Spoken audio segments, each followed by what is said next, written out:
Police కస్టడీలో భాగంగా Nellore lady don అరుణ ఆవిడ పోలీసులకే ఒక బంపర్ ఆఫర్ ఇచ్చిందని, ఖచ్చితంగా రాబోయేటువంటి రోజుల్లో వైఎస్ఆర్సీపీ మళ్ళీ అధికారంలోకి వస్తుంది, జగన్మోహన్ రెడ్డి ముఖ్యమంత్రి అయిన తర్వాత నేనే హోంమంత్రి అవుతాను, నేను హోంమంత్రి అయితే మీకు నేను ప్రమోషన్స్ ఇస్తాను అంటూ పోలీసులకే ఇప్పుడు అరుణ బంపర్ ఆఫర్ ఇచ్చినట్టుగా కొన్ని వార్తలు సోషల్ మీడియాలో చక్కర్లు కొడుతున్న నేపథ్యంలో ఈ అంశం మీద మనం పూర్తి స్థాయిలో విశ్లేషణ చేసుకుందాం. ప్రస్తుతం మనతో పాటున్నారు ప్రముఖ రాజకీయ విశ్లేషకులు శ్రీలీల గారు, వారితో మాట్లాడదాం. శ్రీలీల గారు నమస్తే అండి. 3 రోజుల పాటు పోలీస్ కస్టడీకి ఇచ్చిన అరుణని పోలీసులు విచారించారని, విచారణలో భాగంగా ఆవిడ మీద ప్రశ్నల వర్షం కురిపించారని, అరుణ సమాధానం చెప్పకుండా అసలు పోలీసులకే ఒక బంపర్ ఆఫర్ ఇచ్చిందని, రాబోయేటువంటి రోజుల్లో జగన్మోహన్ రెడ్డి మళ్ళీ ముఖ్యమంత్రి అవ్వడం ఖాయం, ఆయన ముఖ్యమంత్రి అయితే కాబోయే హోంమంత్రిని నేనే అంటూ అరుణ పోలీసులకి చెప్పి మరి నేను హోంమంత్రి అయ్యాక మీకు నేను ప్రమోషన్స్ ఇవ్వడం గ్యారంటీ అంటూ బంపర్ ఆఫర్ ఇచ్చినట్టుగా కొన్ని వార్తలు వస్తున్నాయి. ఏంటి, దీన్ని ఎలా చూడాలి అసలు?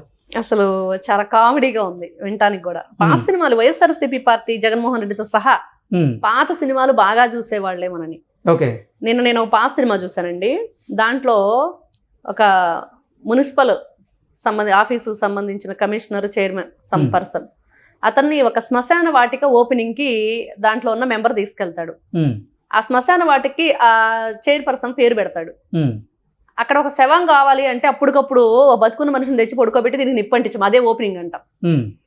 జగన్మోహన్ రెడ్డి కూడా శవాల కోసం వేట కదా ఆయన వచ్చినప్పుడల్లా. అలాగా వీళ్ళందరూ కూడా ఆ సినిమాలోనేమో బాబు మోహన్ కొండెత్తి పెడితే అప్పుడు ఎత్తుతాను అన్నట్లు, వీళ్ళందరూ కొండెత్తుతాడు అని చెప్పేసి ఊరంతా వెళ్ళిద్ది.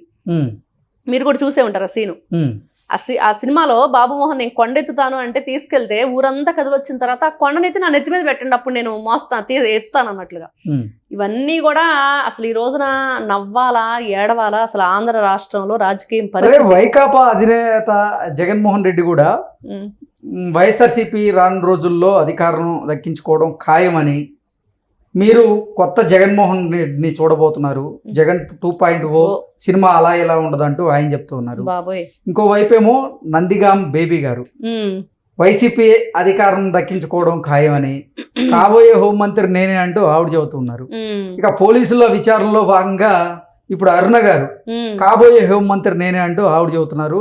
మీకు ప్రమోషన్ల గ్యారెంటీ అంటూ భరోసా ఇచ్చే ప్రయత్నం చేస్తున్నారు. అసలు ఏంటి, ఎంతమంది హోంమంత్రులు అవుతారు, అసలు ఏం జరగబోతుంది, వైకాపా అధికారంలోకి వచ్చే అవకాశం ఉందా లేదా అంటే ఏం చెప్తారు? కేఏ పాల్ గారు ఉన్నారు కదండి, ఆయన సీఎం అవుతారు, జగన్మోహన్ రెడ్డి పిఎం అవుతారు. ఓకే, అప్పుడు దాకా వీళ్ళందరూ హోమ్ మినిస్టర్లు అప్పుడు అవుతారు. ఆయన సీఎం, ఈయన పిఎం, వీళ్ళు హోమ్ మినిస్టర్. అంటే ఎంతమంది హోమ్ మినిస్టర్లు? ఇప్పుడు అరుణ ఇటు పోతే నందిగాం బేబీ గారు, ఏంటి ఎంతమందికి? రేపు ఇంకో కరుణ లేకపోతే ఇంకొకరు ఎవరో వస్తారు.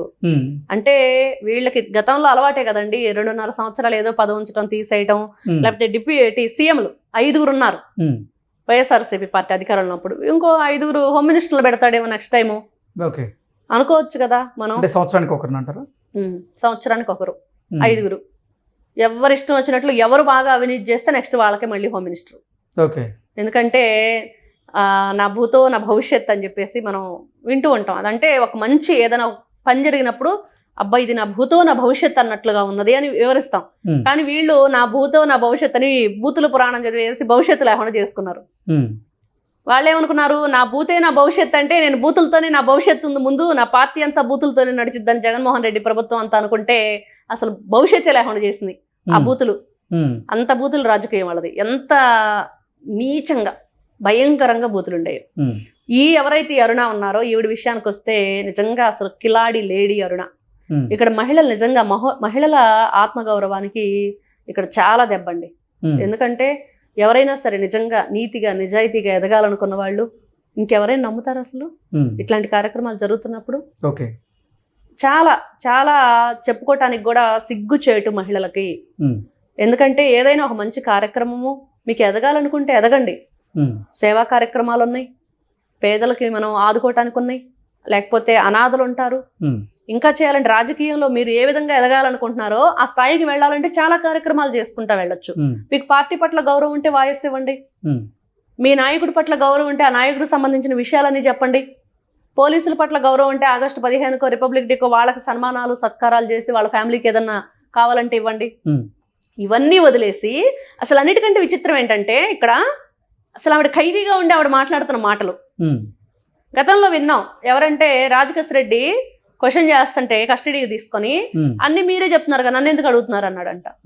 ఈవిడేమో మరి మీరు నన్ను వదిలేస్తే, నన్ను ఏమి ఇబ్బంది పెట్టకుండా ఉంటే నెక్స్ట్ ఆఫ్టర్ 1 year అంటాడు కదా దాంట్లో రాజేంద్ర ప్రసాద్, అలాగా ఒకటి అడకలో నేను మళ్ళీ హోమ్ మినిస్టర్, మరి నేను మిమ్మల్ని ఎట్లాంటి పొజిషన్లో పెడతానో చూడండి అని. అంటే ఒక ఖైదీ కస్టడీలో ఉండి రిమాండ్ వేయబడి మరి ఆవిడ ఇట్లాంటి మాటలు మాట్లాడుతుందంటే అసలు ఎలా ఆలోచించాలి? ఏంటి ధైర్యం ఏంటి అసలు?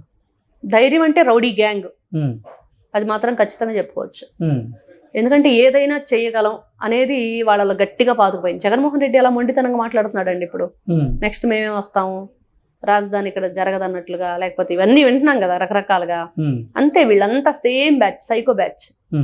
అదే దానికి కారణం. మనం చూసాం నందిగామ సురేష్ని తీసుకెళ్తుంటే ఆవిడేంటి అరుపులు, ఆ ఫోన్ రికార్డు విన్నాం కదా.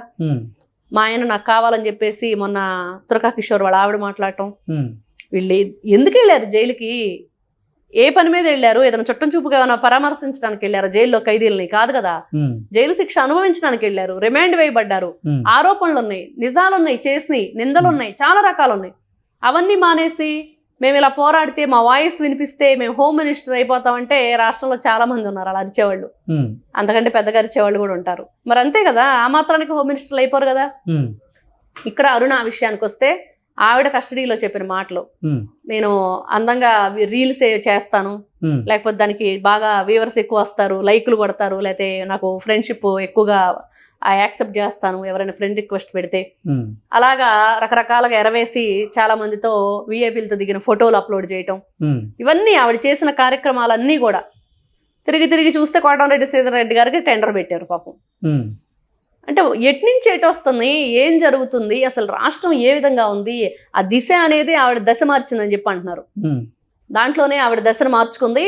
ఒకసారి ఆవిడ దాంట్లోకి వెళ్తే ఎలా ఉండిద్ది అనేది ఒకసారి ఒక అంచనా ప్రకారం వెళ్ళి చూసుకుంది. ఓకే, నా దశ ఈ దిశలోకి వెళ్తే దశ మారిద్దని చెప్పి మరి ఒక్కసారిగా ఈ స్థాయి నుంచి ఈ స్థాయికి విలువైన గిఫ్ట్లు, ఫోన్లు, లగ్జరీ లైఫ్, మరి ఎంతమందితో డీల్ చేయటం, అవసరమైతే మనిషిని కూడా లేపేస్తాను మీ పని చేయటానికి, శ్రీకాంత్ అనే వ్యక్తి, జగదీష్ అనే వ్యక్తి, అసలు వీళ్ళందరూ ఎవరు, ఎందుకు ఈవిడ కోఆర్డినేట్ అయింది, అదేమంటే నా హస్బెండ్ వాయిస్ లాగుండిద్దని చెప్పటం, ఇవన్నీ కిలాడి లేడీ అనిపించుకునే వరకు వచ్చిందంటే ఒక మహిళ గురించి మనం ఈ విధంగా మాట్లాడుకుంటున్నామంటే ఆవిడ చేసిన కార్యక్రమాలు, కస్టడీలో ఉండి పోలీసులతో ఆవిడ ప్రవర్తించిన తీరు, నిజంగా ప్రతి ఒక్కరికి కూడా ఇది నిజంగా ఎంతమంది అట్లాంటి ఆలోచనలతో ఉన్నారో వాళ్ళందరికీ ఒక లెసన్ అండి.